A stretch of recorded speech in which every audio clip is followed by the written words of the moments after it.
Vous avez retrouvé le chemin des galeries commerciales, désertées pendant 2 mois, une période durant laquelle certains commerçants ont dû continuer à payer leur loyer alors qu'ils étaient fermés.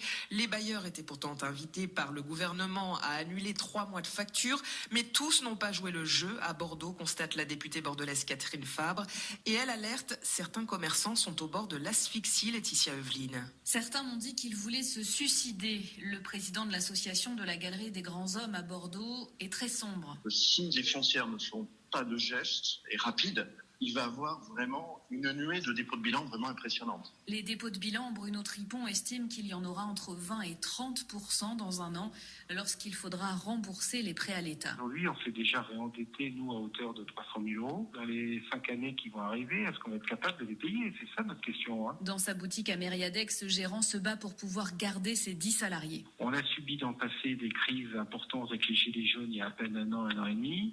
Connu la crise du Covid. Aujourd'hui, l'avenir est très, très pessimiste. On vit l'enfer, quoi. Selon lui, les loyers ne sont plus compatibles avec ce qui se faisait il y a une dizaine d'années, mais les bailleurs font la sourde oreille sur toutes les lettres que la députée LREM Catherine Fabre a envoyées. Un seul a répondu. Certains commerces ont accès à certaines aides, d'autres à d'autres aides, d'autres n'ont pas accès du tout à certaines aides sans qu'on comprenne bien pourquoi.